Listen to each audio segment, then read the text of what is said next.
जय हिंद everyone, welcome to awakening classes. हमने एक फ्री क्रैश कोर्स स्टार्ट करा था जेकेएसएसबी वीएलडब्ल्यू एग्जाम के लिए। आज उसका लेक्चर सेकंड है। इस लेक्चर में हम जितने भी इंपॉर्टेंट एमसीक्यूज होंगे फंडामेंटल राइट्स पे उनको डिस्कस करेंगे। अगर आपने फर्स्ट लेक्चर नहीं देखा तो उसको भी देख लो, उसमें हमने प्रियम्बल के इंपॉर्टेंट एमसीक्यूज विद कंसेप्ट जो है वो डिस्कस करे थे।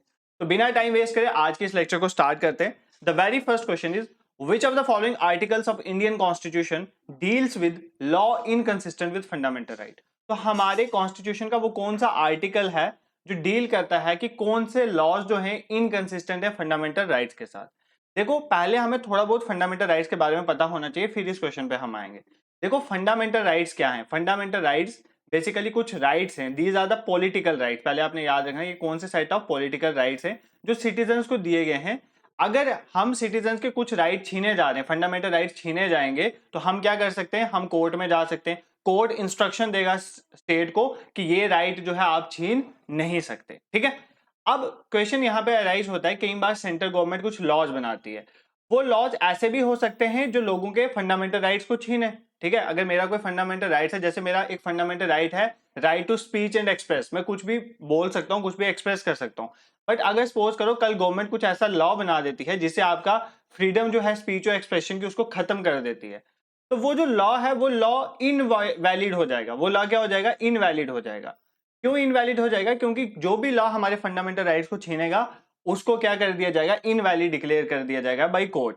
तो ये कौन से आर्टिकल में लिखा गया है कि जो भी लॉ गवर्नमेंट बनाएगी जो फंडामेंटल राइट के साथ नहीं मिलते होंगे, मतलब जो लोगों के फंडामेंटल राइट्स को छीनेंगे, उसको खत्म कर दिया जाएगा। तो ये हमारे आर्टिकल 13 में लिखा है। ठीक है। तो देखो बेसिकली क्या है, हमारा फंडामेंटल राइट्स जो हैं हमारे कॉन्स्टिट्यूशन के पार्ट थर्ड में है। कौन से पार्ट में है?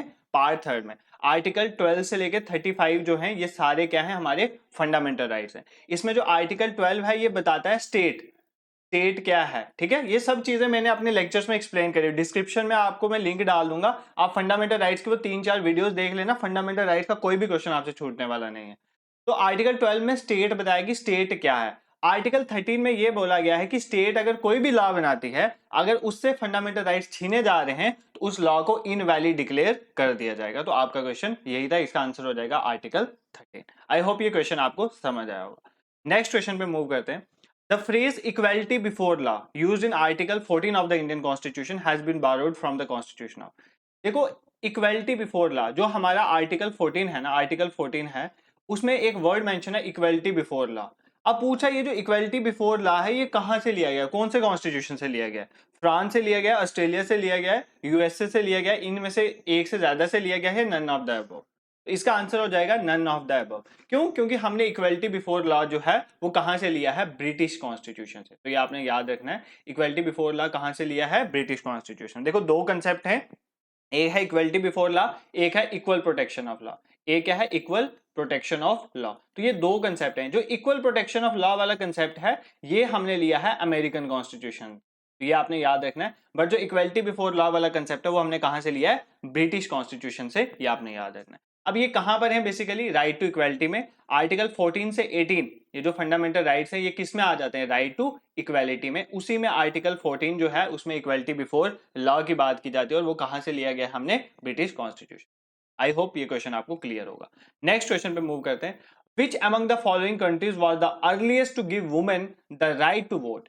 वुमेन को वोट देने का राइट जो है इनमें से कौन सी कंट्री ने पहले दिया था? ठीक है, सबसे पहले दिया था। देखो, ये क्वेश्चन थोड़ा ट्रिकी है। कैसे ट्रिकी है? इसमें ऑप्शन जो दिए गए जैसे फ्रांस, यूएसए, ऑस्ट्रेलिया, यूके, इनमें से कोई भी ऐसी कंट्री नहीं है जिसने फर्स्ट टाइम वुमेन को राइट दिए थे। पहले आप ये याद कर लो कि पहली बार वुमेन को जो वोट देने का राइट था वो दिया था न्यूजीलैंड ने। तो ये चीज आपने याद रखनी है। ठीक है। सबसे पहला राइट जो है वुमेन को वोट देने का किस कंट्री ने दिया था? न्यूजीलैंड ने। ठीक है। अब क्वेश्चन में पूछा इनमें से किसने दिया था, तो इनमें से दिया था ऑस्ट्रेलिया ने। पहले तो न्यूजीलैंड ने दिया था 1893, उसके साथ साथ ही ऑस्ट्रेलिया ने भी वुमेन को राइट दिया था वोट करने का। आई होप ये क्वेश्चन आपको क्लियर हो गया। नेक्स्ट क्वेश्चन पे मूव करते हैं। How many articles come under right to equality? जो राइट टू इक्वालिटी है उसमें कितने आर्टिकल्स आते हैं? देखो, हमारे कॉन्स्टिट्यूशन में मैंने आपको बताया 12 से लेकर 35 तक फंडामेंटल राइट्स हैं। उसमें जो राइट टू इक्वालिटी है वो कहां से कहां तक है? देखो, 12 तो हमने पता चल गया हमारा स्टेट को रिप्रेजेंट करता है। 13 ये बताता है कि अगर कोई भी लॉ इनकंसिस्टेंट है फंडामेंटल राइट के साथ तो वो वाइड हो जाएगा। उसके बाद जो आर्टिकल 14 से 18 तक ये जो 5 आते हैं ना आर्टिकल, 14, 15, 16, 17, 18, ये सभी क्या है, राइट टू इक्वालिटी, ये इक्वालिटी को प्रमोट करते हैं। तो कितने आगे टोटल 5। अभी मैं इनके बारे में बता देता हूं। पहला 14 तो मैंने आपको बता दिया, पहला 14 कहता है इक्वालिटी बिफोर लॉ, लॉ के सामने सभी बराबर हैं, ठीक है। अब इक्वालिटी बिफोर लॉ और इक्वल प्रोटेक्शन ऑफ लॉ में क्या फर्क है, इसके लिए आप वो वीडियोस देख लेना जो मैंने डाली हुई है, क्योंकि वो बहुत डीप कंसेप्ट है। उसमें रूल ऑफ लॉ क्या है, एवी डिके ने क्या कहा था, इंडिया में रूल ऑफ लॉ का कौन सा पार्ट चलता है, वो सब मैंने वहां पर एक्सप्लेन किया है, ठीक है। तो आर्टिकल 14 बताता है इक्वालिटी बिफोर लॉ। आर्टिकल 15 हमें क्या बताता है कि हम डिस्क्रिमिनेट नहीं कर सकते, ये डिस्क्रिमिनेशन नहीं कर सकते रिलीजन के बेसिस पे, रेस के बेसिस पे, कास्ट के बेसिस पे, सेक्स के बेसिस पे या प्लेस ऑफ बर्थ, इन सब चीजों के बेसिस पे हम किसी भी पर्सन में डिस्क्रिमिनेट नहीं कर सकते। आर्टिकल 16 क्या कहता है, अपॉर्चुनिटीज इन पब्लिक एम्प्लॉयमेंट, मतलब जो गवर्नमेंट एम्प्लॉयमेंट देती है, लोगों को जॉब्स देती है, उसमें क्या होनी चाहिए, कोई भी डिस्क्रिमिनेशन नहीं होनी चाहिए, सबको इक्वल अपॉर्चुनिटी मिलनी चाहिए। बट यहाँ पर कुछ रिस्ट्रिक्शंस हैं, ये कि हम जैसे SC ST हो गया, OBC हो गया, EWS, इनको कुछ फायदा देते हैं, बाकी ऐसे हम सबको इक्वल कंसिडर करते हैं। आर्टिकल 70 अनटचेबिलिटी, जैसे अनटचेबिलिटी पहले परफॉर्म होती थी। अनटचेबिलिटी क्या होता है, जब लोअर कास्ट वालों को, जैसे पहले उनको गांव में आने नहीं दिया जाता था, इन सब चीजों को खत्म किया जा रहा है आर्टिकल 17 अनटचेबिलिटी के अगेंस्ट। अनटचेबिलिटी जो है एक ऑफेंसिव क्राइम है, तो इसके अगेंस्ट जो है आर्टिकल 17 में बोला गया। 18 आर्टिकल जो है इक्वालिटी में ये बताता है टाइटल्स के बारे में। टाइटल्स मतलब जैसे पहले क्या होता था, जो बहुत सारे प्रिंसेस होते थे, प्रिंस होते थे, वो बड़े बड़े टाइटल लेके रखते, जैसे राजा, अधिराज, महाराज, ये सारे टाइटल खत्म किए आर्टिकल 18 में।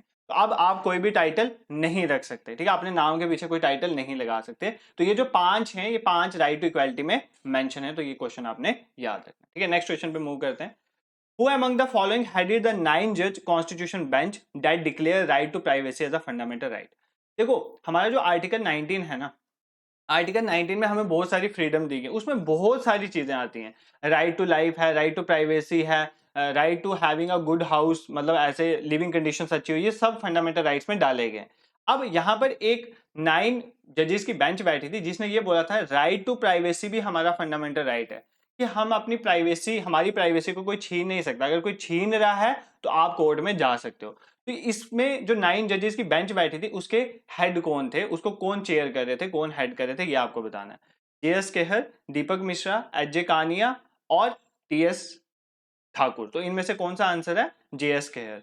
ये JS खेहर जो हेड कर रहे थे एक 9 जजेस कॉन्स्टिट्यूशन बेंच, जिसने ये डिक्लेयर करा था कि राइट टू प्राइवेसी क्या है, हमारा एक फंडामेंटल राइट है। ये बेसिकली हमारे फॉर्मर चीफ जस्टिस रह चुके हैं इंडिया के, और 2017 में डिक्लेयर किया गया था कि राइट टू प्राइवेसी क्या है, एक फंडामेंटल राइट। आई होप ये क्वेश्चन आपको क्लियर हुआ होगा। नेक्स्ट क्वेश्चन पे मूव करते हैं। Fundamental rights in the Indian constitution have been taken from, Indian constitution में फंडामेंटल राइट कहां से लिए गए, जैसे मैंने प्रीएम्बल के बारे में बताया था, उसकी इंस्पिरेशन कहां से ली गई, ठीक है। इसी तरह फंडामेंटल ड्यूटीज जैसे रशिया से लिए गए, तो फंडामेंटल राइट जो है वो कहां से लिए गए, रशियन कॉन्स्टिट्यूशन से, यूएस से, ब्रिटिश से, या एक्ट ऑफ 1935। तो यूएस कॉन्स्टिट्यूशन से हमने फंडामेंटल राइट्स का कंसेप्ट लिया है, ठीक है। यूएस में इसको क्या बोलते हैं, बिल ऑफ राइट्स, क्या बोलते हैं, बिल ऑफ राइट्स। तो ये आप याद रखना, वहां से ही हमने कंसेप्ट लिया है इंडिया के फंडामेंटल राइट्स का। अब यहां पर आपने एक और चीज याद रखनी है कि जो पार्ट 3 है, मतलब जो फंडामेंटल राइट्स है ना हमारे, इसको एक चीज और बोलते हैं, इसको बोलते हैं Magna carta of Indian constitution. क्या बोलते हैं, मैग्ना कार्टा। अब मैग्ना कार्टा इसको क्यों बोलते हैं, इसको ध्यान से समझना। देखो हुआ क्या था, सबसे पहली बार अगर किसी पर्सन को राइट दिए गए थे तो वो कब दिए गए थे, वो इंग्लैंड में दिए गए थे। इंग्लैंड के जो किंग थे ना, किंग जॉन, उन्होंने मैग्ना कार्टा निकाला था। मैग्ना कार्टा मतलब उन्होंने एक चार्टर ऑफ राइट्स निकाला था, कुछ राइट्स निकाले थे, charter of rights.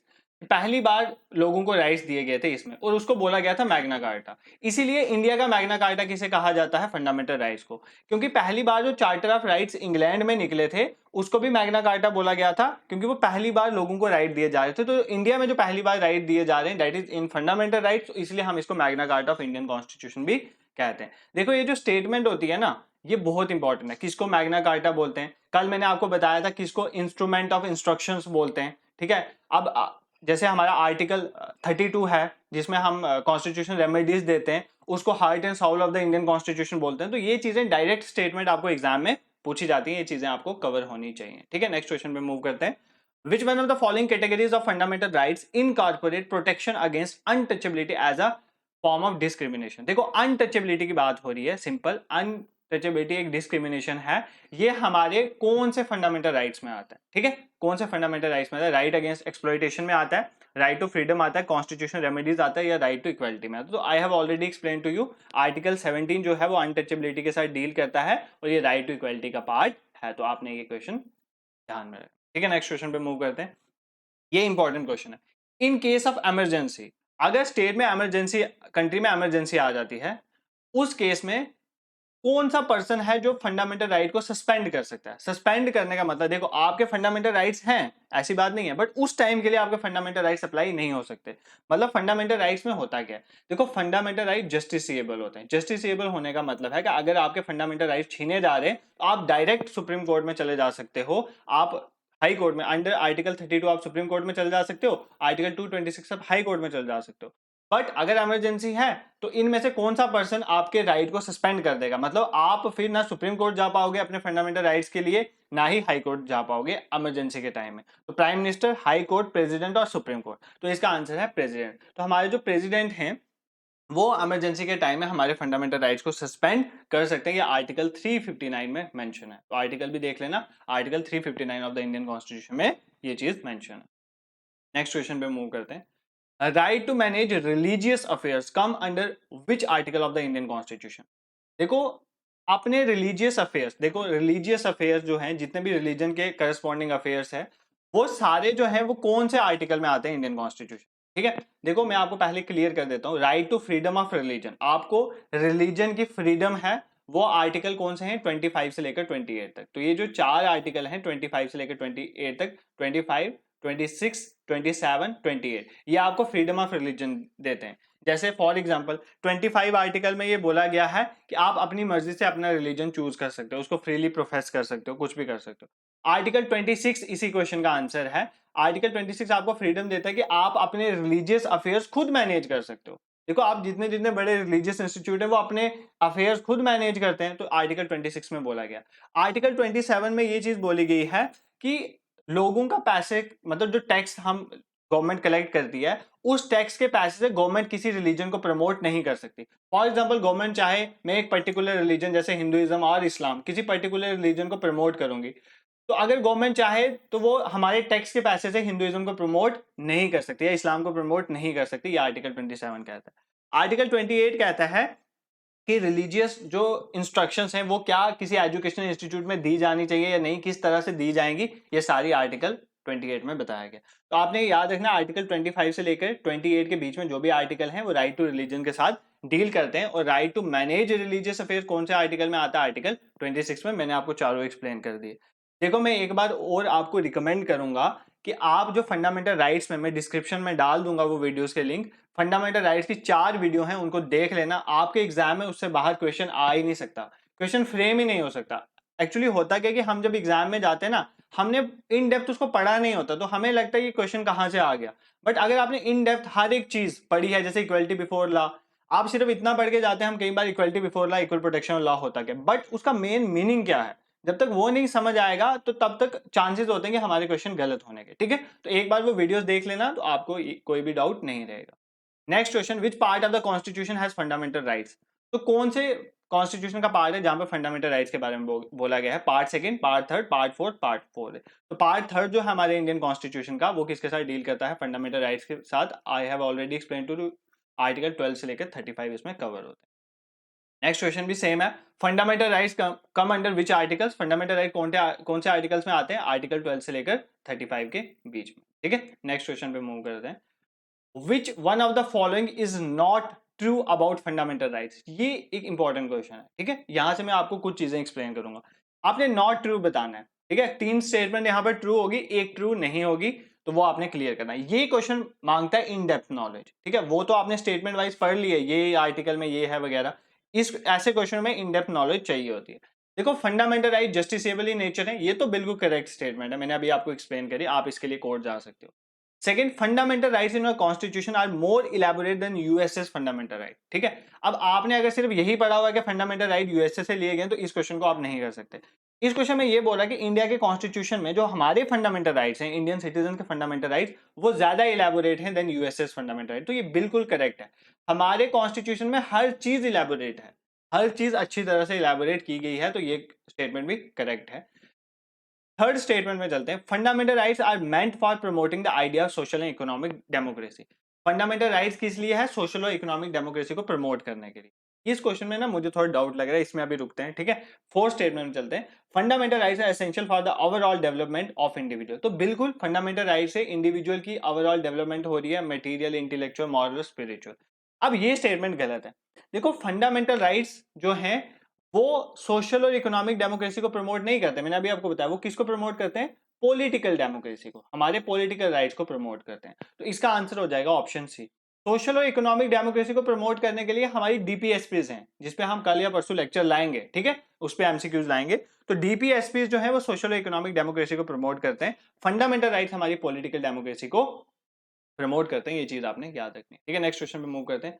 Originally how many fundamental rights are there in a constitution. ये एग्जाम में क्वेश्चन पूछा जाने के चांसेस हैं कि जब फंडामेंटल राइट्स हमारा कॉन्स्टिट्यूशन बना था तो ओरिजिनली कितने फंडामेंटल राइट्स थे और अब कितने। देखो ओरिजिनली पूछा गया तो ओरिजिनली 7 थे, ठीक है।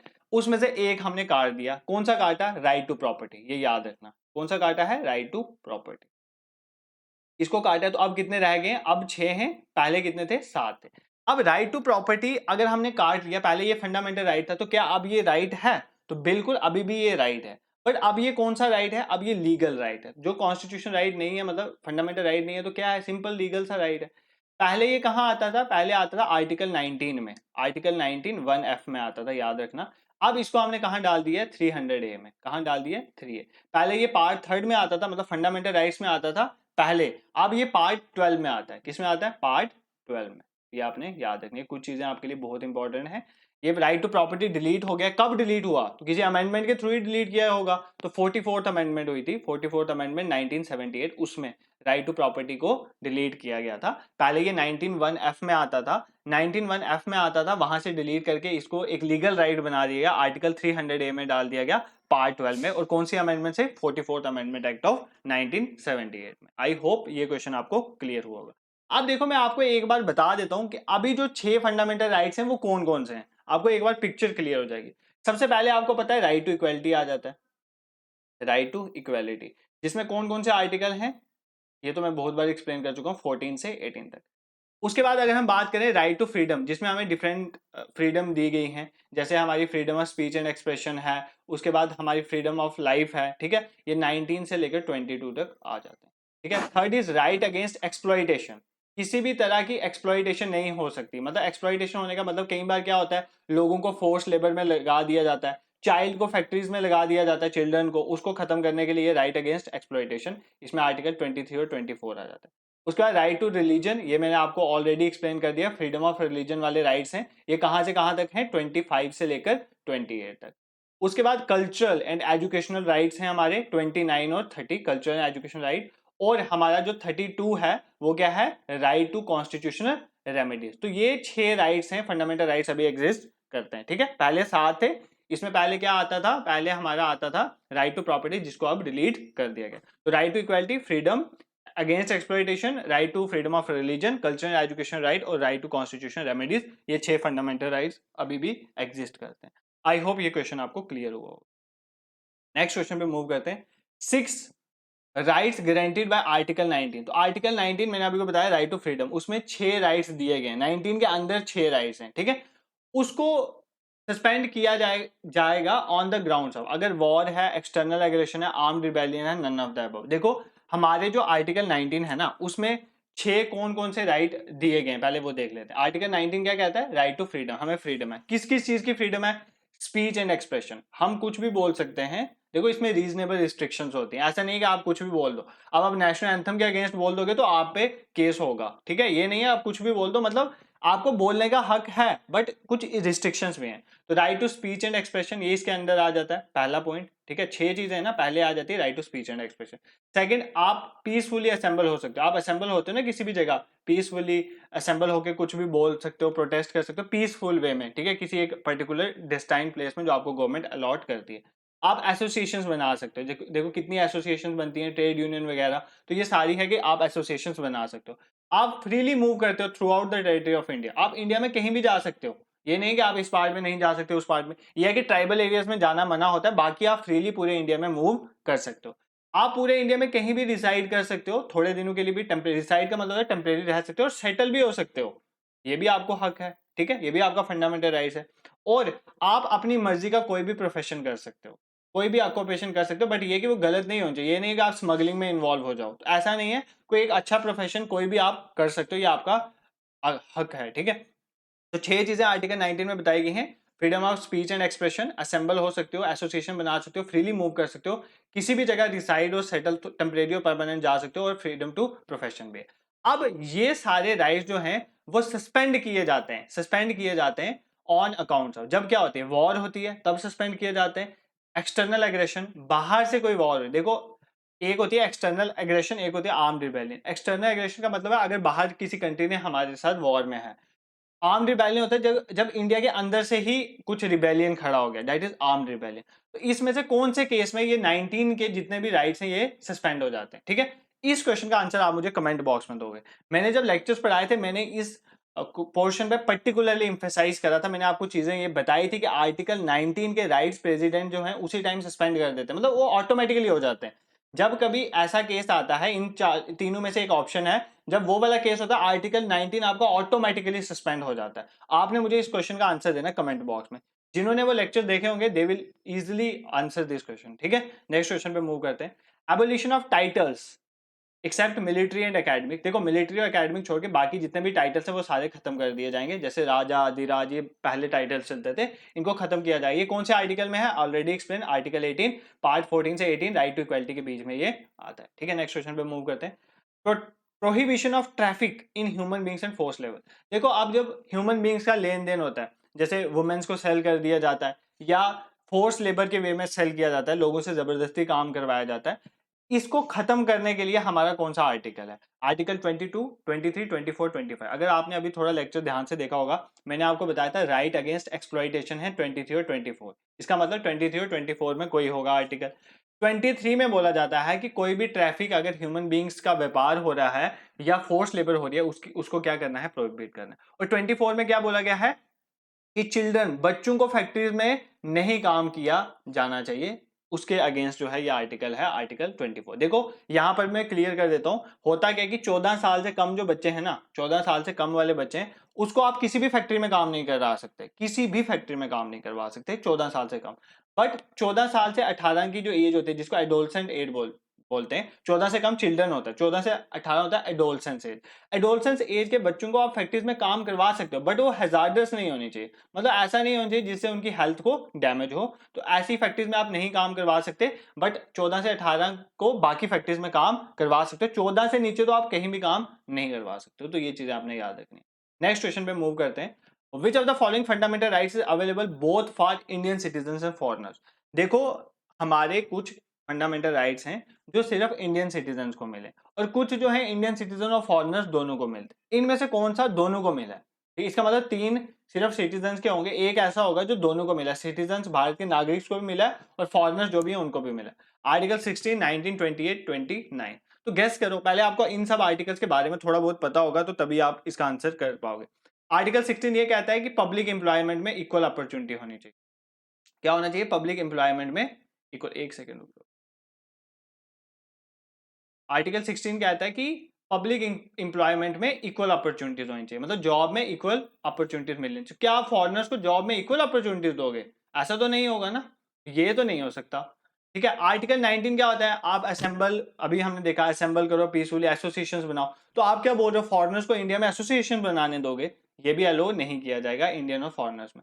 आर्टिकल 28 को देखते, आर्टिकल 28 किसमें आता है, 25 से लेकर 28 रिलीजन वाले आर्टिकल, तो वो तो सब में अप्लाई होगा। रिलीजन, सबको हक है कि वो अपना रिलीजन जो है वो प्रोफेस प्रमोट करें, तो आर्टिकल 28 इसका आंसर है। आर्टिकल 29 में क्या है, देखो आर्टिकल 29 में है हम माइनॉरिटीज जितनी भी हैं इंडिया में, जो माइनॉरिटीज हैं उनके लैंग्वेज या कल्चर को प्रोटेक्ट करके रखेंगे। तो देखो ना आर्टिकल 19 और 20 मैंने आपको बताया था, 30 ये क्या है, कल्चर एंड एजुकेशन राइट, तो ये माइनॉरिटीज के लिए कि उनके कल्चर को प्रोटेक्ट करके रखना, तो ये बेसिकली इंडियन सिटीजन को ही दिया गया है, ये फॉरनर को नहीं दिया गया, ठीक है। नेक्स्ट क्वेश्चन पे मूव करते हैं। Where did the concept of equality before law was originated. तो इक्वलिटी बिफोर लॉ का कंसेप्ट कहां से आया, ब्रिटेन, यूएसए, जापान या फ्रांस। तो I have already explain, USA से हमने, सॉरी इक्वलिटी बिफोर लॉ पूछा है, तो हमने ब्रिटेन से इक्वलिटी बिफोर लॉ का कंसेप्ट लिया है। आई होप ये लेक्चर आपको पसंद आया होगा। तो these are all about the questions which are regarding fundamental rights. देखो इसके बाद आप क्या करो, अगर आपने ये लेक्चर्स देखे और आपको लगता है आपको क्वेश्चंस नहीं आ रहे, तो आई हाईली रिकमेंड यू कि आप वो चार वीडियोस हैं फंडामेंटल राइट्स की, आप डिस्क्रिप्शन में जाओ, वहां पर मैं लिंक डाला है, उन 4 वीडियोस को देखो। उसके बाद आप कहीं से भी फंडामेंटल राइट्स के एमसीक्यूज लगा लेना, प्रीवियस ईयर क्वेश्चन सॉल्व कर लें, कोई भी ऐसा क्वेश्चन नहीं होगा जो आपका छूटा जाएगा। ठीक है, सभी क्वेश्चन आपके कवर होंगे। तो आपने लास्ट लेक्चर भी देख लो, आप हमारे चैनल को ज्वाइन करो, सब्सक्राइब करो, क्योंकि हम वीएलडब्ल्यू जेकेएसएसबी के जितने भी एग्जाम होंगे आने वाले, उन सब में हम फ्री कंटेंट आपको यूट्यूब में प्रोवाइड करेंगे। नेक्स्ट थिंग इज दैट आप प्लेलिस्ट में जाओ, प्लेलिस्ट में पहले भी क्रैश कोर्स मैंने एक डाला हुआ है, यूट्यूब में बहुत सारे फ्री लेक्चर्स मैंने डाले हैं वीएलडब्ल्यू के लिए, फाइनेंस अकाउंट असिस्टेंट के लिए, उन सभी लेक्चर्स को आप जो है वो वॉच कर सकते हैं। अगर आप करंट अफेयर्स की आपको कोई प्रॉब्लम आ रही है, तो इंस्टाग्राम हैंडल का लिंक है डिस्क्रिप्शन में, उसको ज्वाइन करो, वहां पर डेली करंट अफेयर्स आते हैं इंपॉर्टेंट, आपके लिए बहुत इंपॉर्टेंट हो जाएगा। और टेलीग्राम ग्रुप को जरूर ज्वाइन करना, वहां पर पीडीएफ शेयर करते हैं, डेली क्या टारगेट है, आपने क्या पढ़ना है और शाम को किसका एमसीक्यू आएगा, वो सब आपको वहां पर क्लियर किया जाता है, और कोई भी इंफॉर्मेशन हम वहीं शेयर करते हैं। Thank you so much for watching.